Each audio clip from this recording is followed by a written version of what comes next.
আমি এঁচোড় কাটার আগে একটু বেশি পরিমাণে সর্ষের তেল নিয়ে গোটা হাতে সেটা লাগিয়ে নিয়েছি। তারপরেই এঁচোড়টা কাটবো।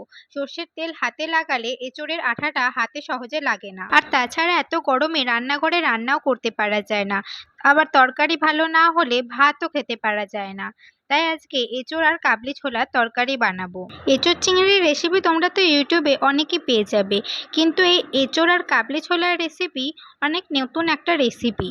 এই একটা রেসিপি বানালেই তোমরা ভালো করে ভাতও খেতে পারবে। এঁচোড়ের তরকারি বানানোর আগে যারা যারা আমার মতোই এঁচোড় কিভাবে কাটতে হয় সেটা জানো না, তারা ভালো করে এই এঁচোড় কাটার প্রসেসটা দেখে নাও। আর যারা জানো তারা স্কিপ করে দিতে পারো এই জায়গাটা। যাই হোক, প্রথমে এঁচোড়টার একটা পিস নিয়ে তার বাইরের অংশটা কেটে নিতে হবে।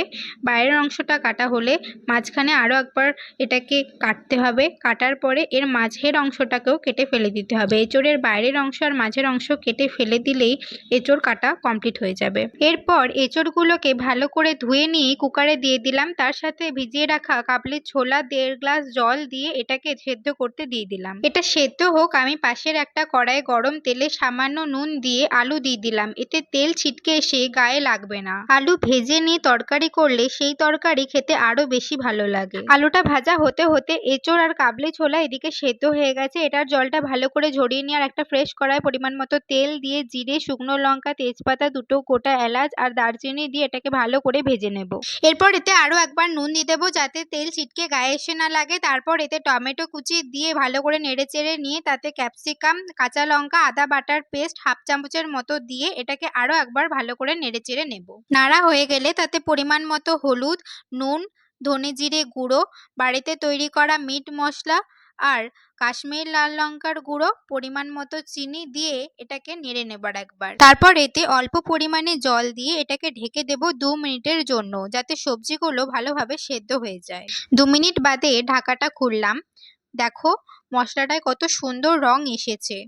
আর তোমরা যদি বাড়িতে তৈরি মিট মশলার রেসিপি দেখতে চাও তাহলে আমাকে কমেন্টে জানিও। এরপর সেদ্ধ করা মোচা আর কাবলি ছোলা দিয়ে দেব। তারপরে ভেজে রাখা আলু যেটা ছিল সেটা দিয়ে এটাকে মশলার সাথে ভালো করে মিক্স করে নেব। তারপর পরিমাণে একটুখানি বেশি জল দিয়ে এটাকে আরো একবার নাড়িয়ে নিয়ে ঢাকা দিয়ে দেব 1 মিনিটের জন্য। 1 মিনিট বাদে ঢাকাটা খুললাম। দেখো তরকারিটা হয়ে গেছে। এরপর তরকারি নামানোর আগে 1 চামচ ঘি দিয়ে দেব। তাহলে ঘিয়ের গন্ধটা তরকারির মধ্যেই থাকবে আর এটা খেতেও অনেক সুন্দর লাগবে।